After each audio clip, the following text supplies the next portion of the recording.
She was born and raised in Elmira, New York, and spent high school admiring Amelia Earhart and the Wasp pilots of World War II. In college, she earned her pilot's license and set her sights as high as outer space. She earned degrees in mathematics and space systems management, flew C-141s, and worked as a professor at the Air Force Academy. While attending the Air Force Test Pilot School, she learned of her selection as an astronaut, and in 1999 took off as the first woman to command a mission of the space shuttle. As women become more and more involved in the aerospace industry, you get a longer progression of women making important advances, not simply for women, but for all of mankind. And it's wonderful to have somebody like Eileen Collins out there who is pushing the envelope, who is showing that women are capable of advancing America and technology and the world right alongside their male counterparts. She is Eileen Collins, and she is a legend of air power.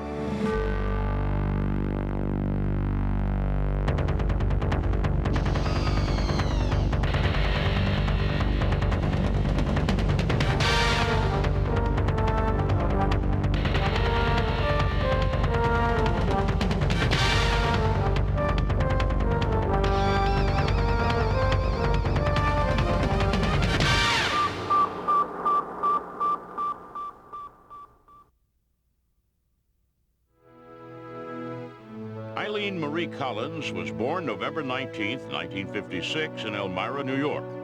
She was the second of 4 children. Her parents split up when she was in grade school, and her family had to move into a government housing project.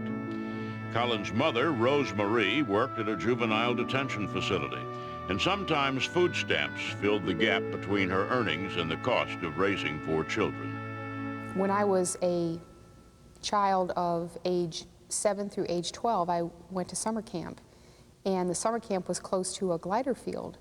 And as we were going through our outdoor camp activities, we'd watch the gliders fly overhead, and occasionally we'd go out to the glider field and watch them take off and land. It only gradually dawned on Collins that she someday could be a pilot. When Eileen Collins was a teenager, she began to get interested in reading about female pilots. She was particularly interested in Amelia Earhart. She was intensely interested in the WASP program. And what really fascinated her was the idea of women who were willing to put themselves in harm's way. An exceptionally responsible and determined girl, she saved her money through high school until she had enough to take flying lessons. Once I started taking flying lessons, I learned more about myself, that this is what I did well, this is what made me happy, flying in airplanes, but it was challenging. So I think that combination, I was hooked. She went to junior college and then to Syracuse University on an ROTC scholarship. She graduated with a degree in math and economics and a private pilot's license. She joined the Air Force as a computer design engineer who really wanted to fly. The Air Force came to me and said, we have a new program. We're now taking women right out of college to go to pilot training. Would you like to volunteer? And I said, of course. Her flight training was no different from the training of other pilots, she says. No harder and no easier. It's difficult for everybody because of so much that is expected out of you.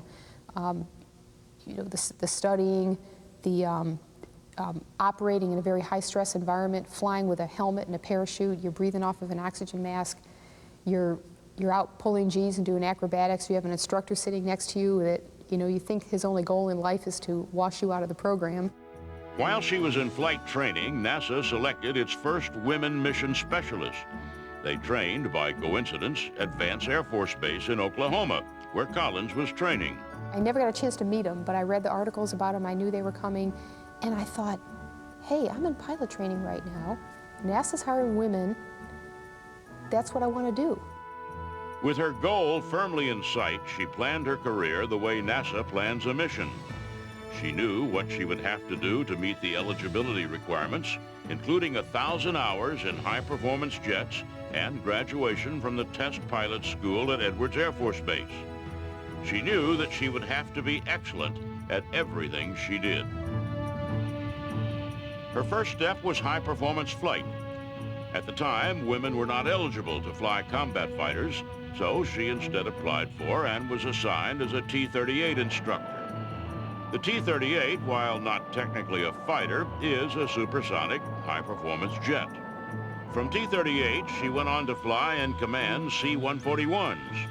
She found that she enjoyed the teamwork of being part of a large crew, that she enjoyed and was adept at command. She met and married Captain Pat Young, another C-141 pilot. She got a master's degree in operations research from Stanford and another in space systems management from Webster University. She taught math and was a T-41 instructor pilot at the Air Force Academy, and in 1990 entered the Air Force Test Pilot School. When she had all the right experience on her resume, she filled out an application for consideration as an astronaut.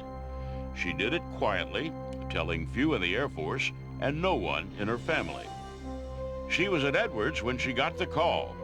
NASA veteran John Young asked her if she was still interested in being an astronaut. She said yes, and he invited her to the Johnson Space Center for astronaut candidate training. Collins was momentarily confused. Was this another part of the application process, or did it mean she was an astronaut? Young must have been smiling on the other end of the phone. Collins was indeed an astronaut. It was just a really great day. But I didn't have that very happy, let's go out and celebrate feeling. It was more like it's kind of hard to describe, it was more like, hey, I finally made it. And I feel like I'm in a position now where I can really make a contribution to the space program, which is what I've always wanted to do. The first thing that Eileen Collins learned when she reported for duty as an astronaut was, just because you're an astronaut, that doesn't mean you're going into space. Being an astronaut is like being at Disneyland.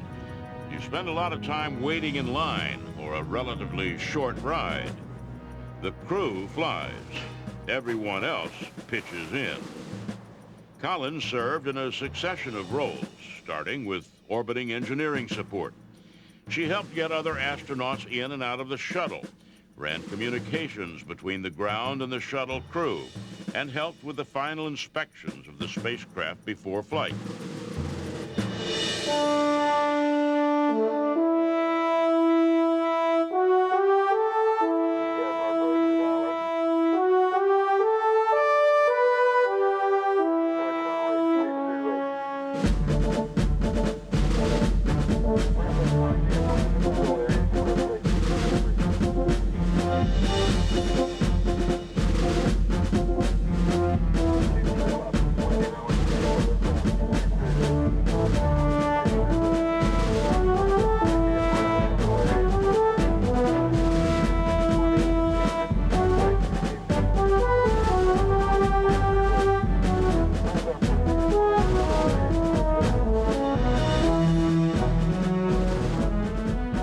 First flight assignment was the February 1995 flight of STS-63.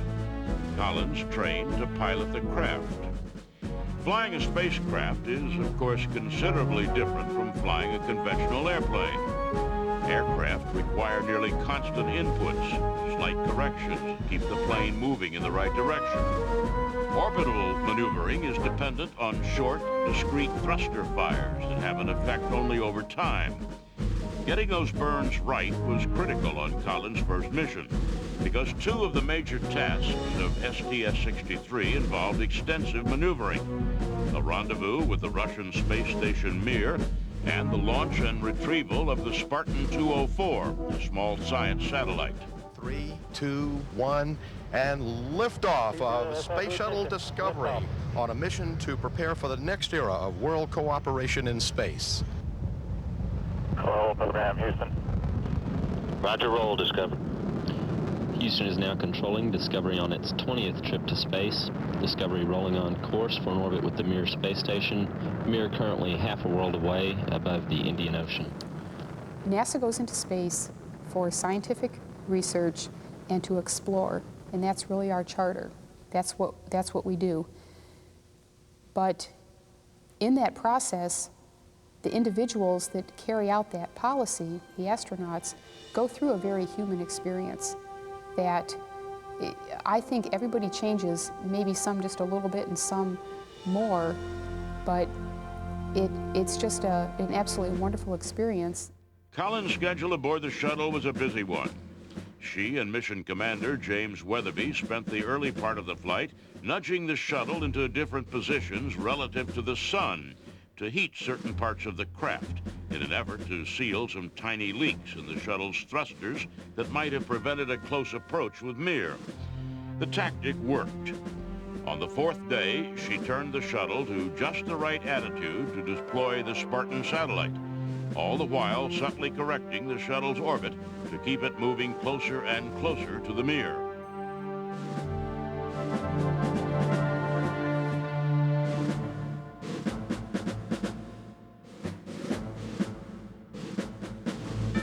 But in between her checklist items, she had some downtime.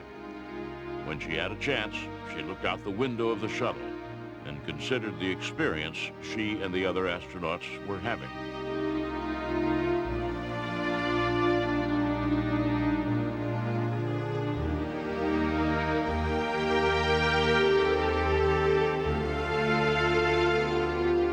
There's nothing like looking at the Earth with your own eyes and just experiencing the feeling of literally flying. I'll put my face right up against the window so I can't see anything else, just the Earth, and I'll stretch out my arms.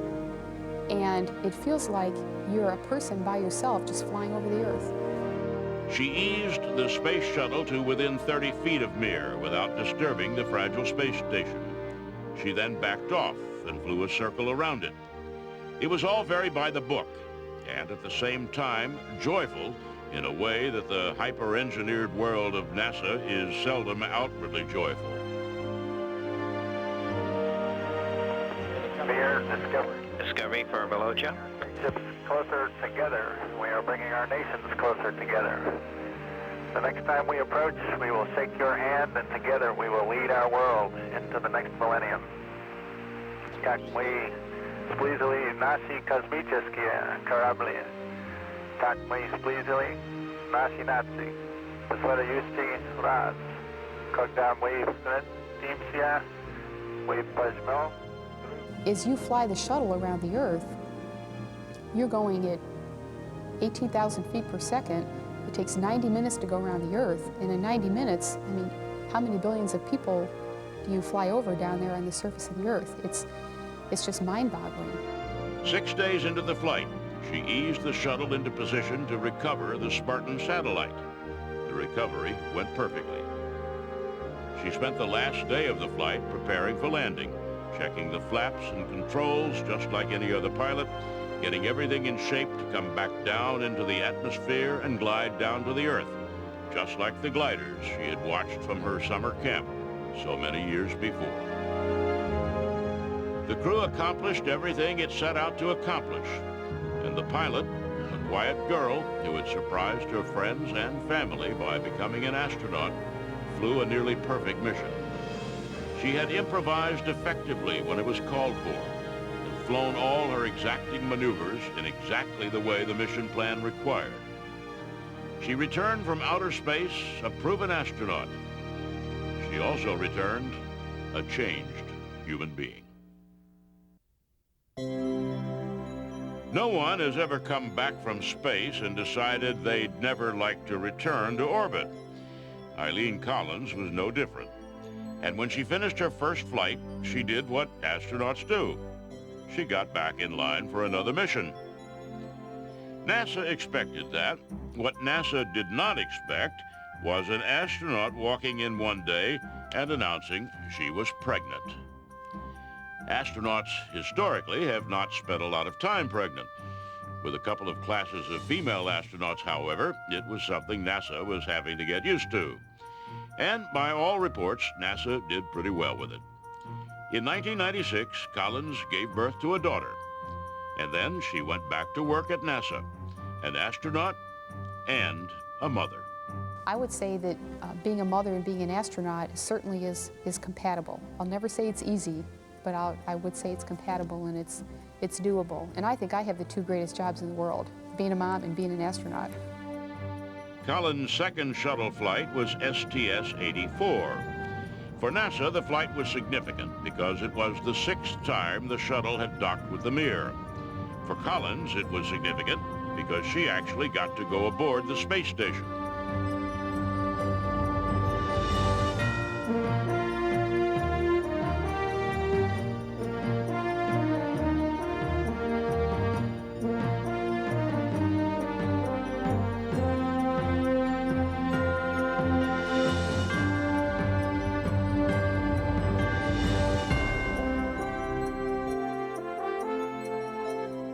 I found Mir to be very warm. The temperature was warm, a little bit on the humid side, a little bit of a musty smell like a cellar, basement. But it was a very kind of a warm and happy place to be because the cosmonauts had it set up where they made us feel welcome. We had meals over there, they had music playing. Once again, Collins executed her mission perfectly with no fuss and no problem. She returned to Earth and her family and then got back into line. This time, however, she knew she had the chance to make history. With 2 flights under her belt and all her career ducks in a row, she had the qualifications to do something no woman had ever done: command a shuttle mission. It made sense. Eileen Collins, who had quietly designed her Air Force career to get her into astronaut training, who applied to become an astronaut without telling her family what she was up to, who had completed 2 flawless shuttle missions without making a lot of noise about her own spectacular performance, became the first female shuttle commander. She shook a few hands and went back to work. The world outside, however, started making plans to mark a new milestone in gender equality. People at work and friends and the media will ask me how I was treated, and I try not to ever think about how was I treated, because in the position I'm as an astronaut, I have to think about how am I treating other people? How am I doing my job? How am I making the mission work? As her launch date approached, the media presence around her built to a crush. NASA publicists fielded literally thousands of requests for interviews. And while Collins indulged as many as she could, her focus remained the mission and her crew. As a shuttle commander, and this is true for all shuttle commanders, we are given a huge responsibility. Taking care of the $2 billion plus orbiter, your payload, which is, who knows what that costs, the space station, which you're going to go dock with, and many astronauts fly 4 months on the space station, you are given that responsibility by the American people. And they expect us to take care of, they're taxpayers, they're paying for the space program. So it is just very, very important that we stay so focused on the mission, safety, success, get the mission done the way we have defined the mission to get done. On July 22nd, 1999, STS-93 took off from Florida. The world was paying attention in a way it didn't usually with shuttle flights. The cargo bay was packed with hundreds of millions of dollars in experiments and satellites. One, nicknamed Chandra, was the most sophisticated X-ray observatory ever built, designed to look deep into the hot gas remnants of exploded stars and help scientists understand the origins and ultimate destiny of the universe. Mission specialists under Collins' command would test whether building the huge solar collectors necessary to power the International Space Station was possible, and determine if hobbyists could use ham radios to talk to orbiting astronauts. The mission was a big deal, except to Collins, for whom it was apparently no big deal at all. Women at NASA are so integrated in the workforce that when you go to work on a day-to-day basis, you don't think about, am I working with a man or a woman? It just doesn't make any difference. Up in space, Collins went about her job, walking around on her fingertips in zero gravity and making sure the checklist got done. She made decisions and did all her tests, and made sure the pilot had everything ready for re-entry. And she took a moment every now and then to look out the window and imagine herself all alone, flying high above the earth. Far below and far behind her was the housing project where she had grown up. And as she flew, she picked out places below her that she would like to visit one day. Someday, more and more people will have the opportunity to do that. Because after you go into space, you have a different appreciation of the Earth. You have a different outlook on the Earth. You don't, like when you drive to work in the morning, most people just think of, I'm coming from here, I'm going to here, and they think of their own little world that they live in. I don't do that anymore. I really don't. Flying in space has changed me. I have a very global outlook on things. The first shuttle flight under the command of a woman landed perfectly, 5 days after it took off. The media crowded around, asking Collins what it felt like and whether she had had trouble with the men around her. She smiled and answered all their questions and then did what astronauts do when they get back from a mission. She got back in line to await her next flight. I think her greatest contribution is the fact that she's very accessible. She's willing to talk about what she does. She's willing to talk about the achievements, the potential of the space program. She encourages not just young girls, but young girls and boys to dream big dreams and to go out there and work hard to make them happen.